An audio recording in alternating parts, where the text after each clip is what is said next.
All know that consistency leads to growth, but फिर भी हम कंसिस्टेंट नहीं रह पाते हैं. Why? Hey, welcome back to my channel. और इस वीडियो में हम डिस्कस करेंगे वो 4 पॉइंट्स जो आपकी हेल्प करते हैं आपकी कंसिस्टेंसी को बूस्ट करने में, एंड वो 2 सिचुएशंस जिसकी वजह से आप कंसिस्टेंट नहीं रह पाते हो. So let's start. Basically consistency एक हैबिट की तरह होती है. एज वी नो, किसी भी हैबिट को डेवलप होने में टाइम लगता है. So to be consistent you have to perform day after day until it's defined you. Get that? So let's discuss those 4 best practices which help you to boost your consistency. By the way, ये best मेरे experience के according है. Tell me about your opinion at the end of this video. Okay? So point number 1, divide your goals into small parts. Being a human being, ये हमारे nature के totally against है consistency को follow करना, right? Because we love to break consistency, क्योंकि हमने consistency को define ही इस तरीके से कर रखा है जिसकी वजह से हमें एक बहुत बड़ा पहाड़ लगती है. हमें ऐसा लगता है कि कोई भी काम कंटिन्यू परफॉर्म करने के लिए आपको बहुत ज़्यादा एनर्जी चाहिए, स्टेकर मच मोर गट्स, बहुत सारे गट्स चाहिए आपको. Nothing is like that. Please don't make it so difficult. It's very simple and easy process. So अगर आपको कोई भी काम अपना कंटिन्यू करना है, किसी भी काम में कंसिस्टेंसी रखनी है, so always apply a simple trick. अपने गोल को स्मॉल पार्ट्स में डिवाइड करो.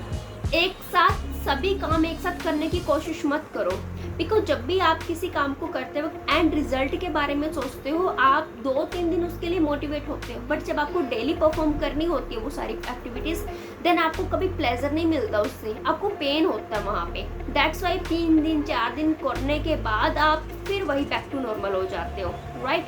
So divide your goals into small parts.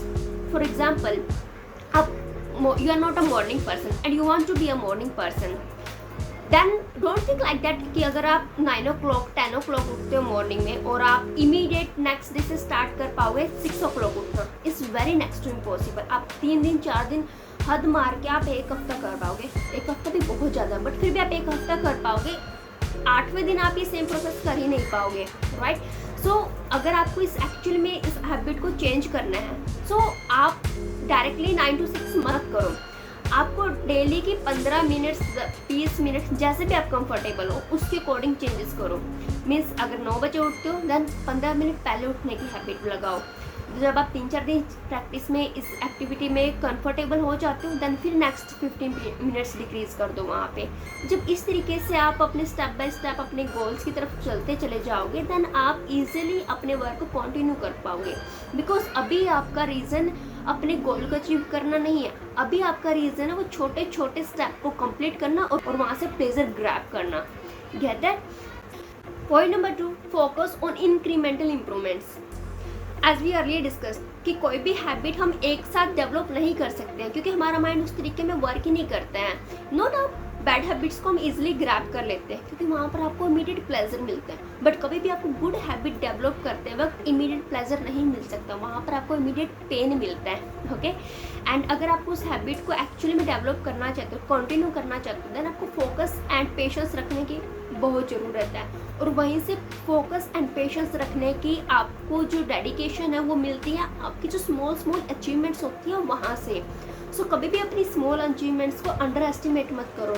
Never think like that कि आपका एंड गोल तो आपने अचीव ही नहीं किया है.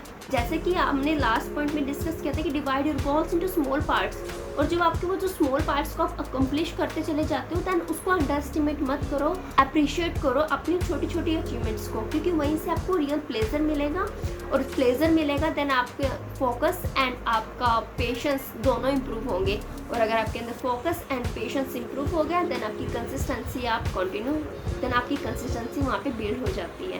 Okay? Third point, fight your emotions. सबसे ज़्यादा यूज होने वाला हमारा पार्ट ब्रेन है, और इसी को हमने इतनी पावर दे रखी है कि ये अभी हमें कंट्रोल करता है. Okay? So which is totally wrong, क्योंकि हमारा माइंड इतनी ज़्यादा एनर्जी यूज़ करता है एंड इसकी वजह से ये लेजी फील करता है, और स्पेशली सम चैलेंजेस कंडीशंस में. ओके? इसी वजह से हमें भी ये लगता है कि एक्चुअली में हम टायर्ड फील कर रहे हैं, बट ये एक्चुअली में ये सच नहीं है.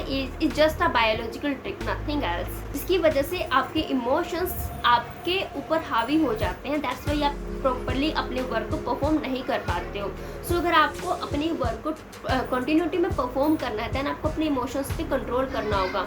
सो नेक्स्ट टाइम जब भी आपको ऐसा फील हो कि आपका माइंड आपको एक सिग्नल दे रहा है कि तुम ये नहीं कर सकते हो, देन वहीं पर आपको एक चीज़ से अलर्ट हो जाना है कि अगर आपने अभी इस वर्क पे कंटिन्यू नहीं किया आपने, देन आप अपनी लाइफ में जहाँ पे हो वहीं पे स्टक होकर रह जाओगे। जिस पर्पस से, जिस ग्रोथ के लिए आपने काम करने की कोशिश की थी, देन वो ग्रोथ कभी भी डेवलप नहीं कर पाओगे अपने अंदर, एंड सेम पॉइंट पे स्टक हो जाओगे आप। तो इसी एक कमिटमेंट की वजह से आप इन इमोशंस के जाल से निकल पाओगे।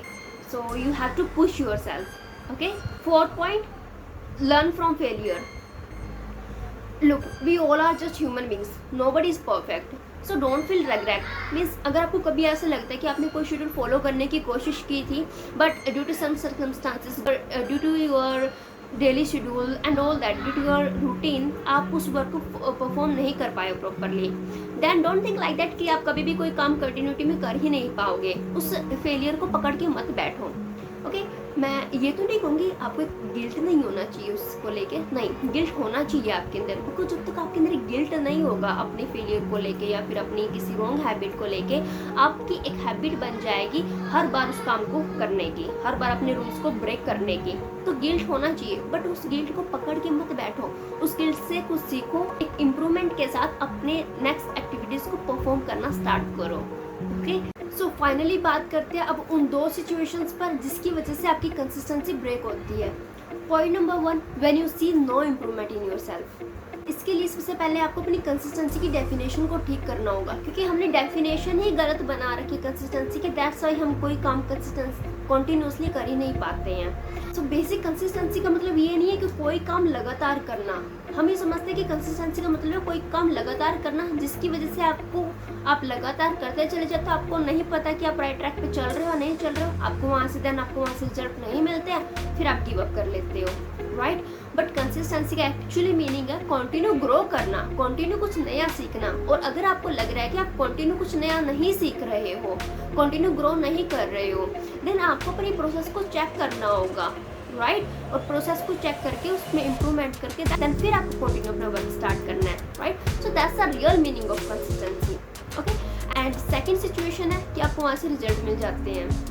यस, हम क्या करते हैं, कोई भी काम स्टार्ट कर लेते हैं कोई भी गोल सेट किए बिना। फॉर एग्जाम्पल, आप जिम जाना स्टार्ट कर देते हो, आपको वेट लूज करना है, बट आपने अभी तक ये डिफाइन नहीं किया है कि आपको कितना वेट लूज करना है। आप महीना, हफ्ता, 2 हफ्ते, 3 महीने, लगातार आप वहाँ पे जा रहे हो, एंड आपने देखा कि आपने थोड़ा बहुत वहाँ से वेट लूज कर लिया है, राइट। एंड फिर हम क्या करते हैं, हम अपनी हैबिट को छोड़ देते हैं और आपको लगता है कि नहीं वेट लूज हो रहा है, देन हम बैक टू नॉर्मल हो जाते हैं, अपनी डाइट को तोड़ देते हैं या फिर व्हाटएवर कुछ भी, है ना। बट वहीं पर अगर आपका गोल डिफाइन हो कि आपको पता है कि आपने एटलीस्ट 10 kg अपना वेट लूज करना है, तो आप अपने 1 kg 2 kg के गोल से आपको कोई ज़्यादा फर्क नहीं पड़ेगा, क्योंकि आपका एंड रिजल्ट है 10 kg। तो जब तक आपका वो गोल अचीव नहीं हो पाता, आप ऑब्वियस उस काम को कंटिन्यू करते चले जाओगे, एंड फिर आपकी जो ये स्मॉल स्टेप है ना, 1 kg 2 kg as we earlier discussed, okay, then ये आपके लिए एज अ प्लेजर का वर्क करेंगे, okay, as a pleasure perform करेंगे। अब आपको लग रहा है कि आपने ये सेम प्रोसेस को शेड्यूल को फॉलो करके 1 kg वेट लूज कर लिया है, अब आपको अपना 10 kg का वेट 10 kg की जर्नी ज़्यादा लंबी नहीं लगेगी, देन आप स्टेप बाय स्टेप अपनी जर्नी तक पहुंच जाओगे, सेम शेड्यूल को फॉलो करते चले जाओगे। और अगर किसी की हैबिट को आप एटलीस्ट 3-4 महीने लगातार फॉलो करते हो, एटलीस्ट 90 दिन तक किसी हैबिट को फॉलो करते हो, देन ऑब्वियस वो आपकी लाइफ का पार्ट बन जाती है और फिर आपके लिए सब कुछ ईजी हो जाता है। ओके, एंड अगर इस वीडियो से आपको वैल्यू फॉर टाइम मिला है, देन कमेंट करो वो 2 पॉइंट्स जो आपको क्लियर हुए हैं। मिलते हैं नेक्स्ट वीडियो में, till then take care, be happy.